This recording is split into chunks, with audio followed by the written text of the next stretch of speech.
This is the Saxdor 200 Sport, and it's a rare beast, because this is a brand new motorboat that you can buy for under £25,000. The boat is 5.9 metres long, 2.3 metres wide, and weighs 780 kilograms without an engine. Engine options are all single outboards from 100 to 175 horsepower. The top of the range 175 should be good for 45 knots, and they're attached to a twin-stepped hull with a 22.5 degree dead rise at the transom. Let's have a little bit closer look at the deck then. There is an option to have an A-frame back here over the engine. That's on the other boat. We'll have a look at that in a second. Then you have some storage either side here for your fenders, and obviously it's a completely open transom so you can step straight on. There is no bathing ladder, which is a bit of a strange omission. You sort of have to pull yourself out using the handle here or the A-frame. I think a bathing ladder would go a long way, not a hard thing to retrofit. And then under here, as I said, you have proper storage for your fenders, and it's quite nice that that's properly lined, nice smooth finish on those lockers, and you can see it's got a drain in it as well.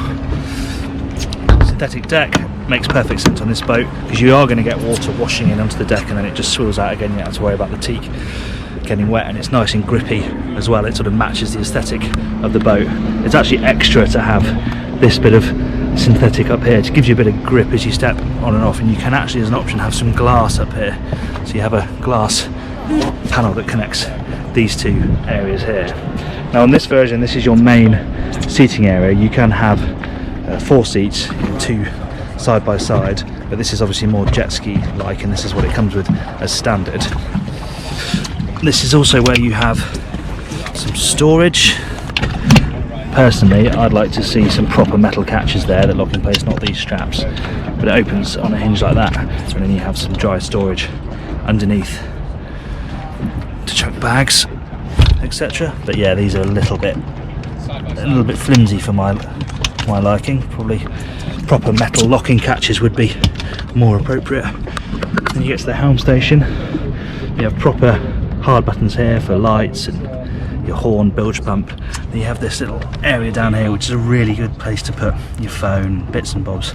Detaches from here as well, so you can take it away with you. You've also got cup holders on this side and on the other side. And you have the central wheel, and you have all of your engine information, chart information is all through the Simrad MFD. The 150 horsepower boat comes as standard with trim tabs. The 100 doesn't have that, but you can add them as an option. To be honest, not something that we've used today. And you can spec the boat up so you can have a T-top over this area if you want, and you can have boosted AV. Under here, this whole section lifts up and you put down the bow cushion inside that area, and then you have a sleeping space. If you spec that, then you get a glass panel in here, and you get a tent arrangement as well, so you can have that panel up and sleep underneath it if you want to. So this is the windscreen in a slightly higher position, where you can see it's giving good protection to the helm. If we move down to the 150 horsepower boat, that's got the windscreen in the lower position. You can see it's a bit stubbier, a little bit lower down.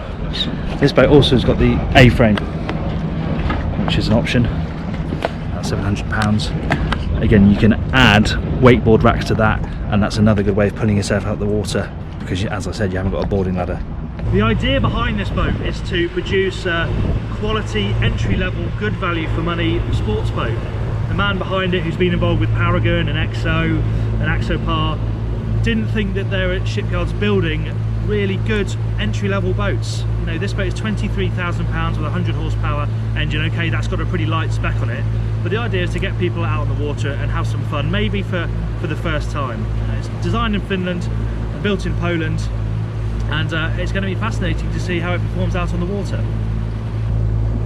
We've got 2 versions of the boat here today. I'm on one with a 100 horsepower engine, and the editor Hugo's on one with a 150. That's more like £30,000, but that comes with trim tabs as standard. This is the 100 horsepower model, and what you notice the moment you sit down in this helm is how engaged you are with it. You're very close to it, it's upright, the wheel is bang in the middle, the throttle just to the right, a little bit of a stretch away. Actually, when you've got the throttle at the far end of its reach, it does start to hurt your arm a little bit, but you're nice and close and you're well supported by the seat. In fact, you can actually stand If it's not too choppy, you can stand in this helm position and hold on to the railing atop the tash. You haven't got great control of the throttle when you do that. If it's choppy, you want to be sat down so you can rest your hand on the hub and just adjust the throttle with your thumb. The dash is very clean, everything is presented in this Simrad MFD, your engine information and the chart information. You have some proper buttons down here to port the lighting, the horn and also the bilge pump. Now this 100 horsepower version is topping out at around 30 knots. Cruising speed probably somewhere between 22 and 25 knots. And at that speed you're doing around 22 litres an hour on the engine. The difference between the 100 and the 150 is that this is topping out at 30 knots and you're really working this engine quite hard, you're staying high up in the revs. Whereas the 150, because that'll do 37, 38 knots, in calm conditions you can cruise very happily at 30 knots. So your cruising speed is much higher on that boat. Right, I've jumped onto the 150 model now. Let's see what that is like. It only feels right to give this thing a bit of a launch, so come out of neutral, trim down, floor it.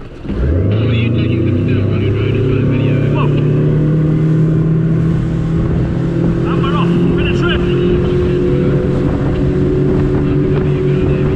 Wow! That is quick! 37 knots, like that. 37 knots.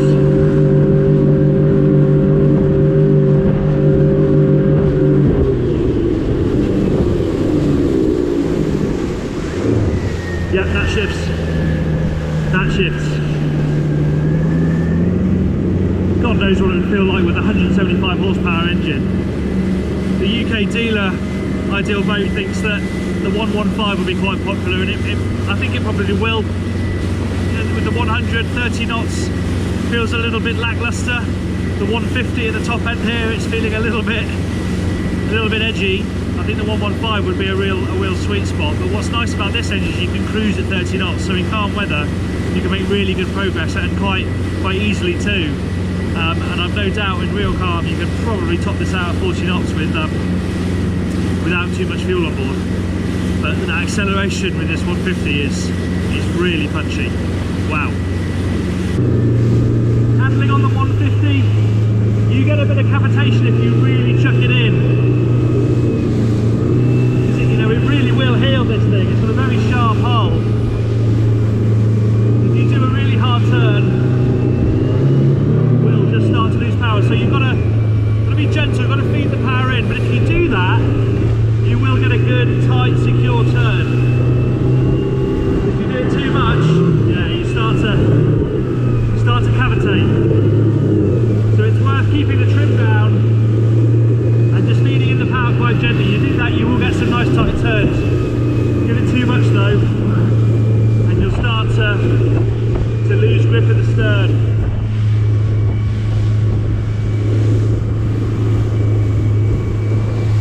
You're a little bit too close to the helm. Your feet start to go numb after a while. It's great to have the upper part of the helm so close to you, but you want a little bit more legroom, I think. And what they can really do with is some angled footrests in the corners of the deck here, so that you can brace yourself in rough water and in hard corners.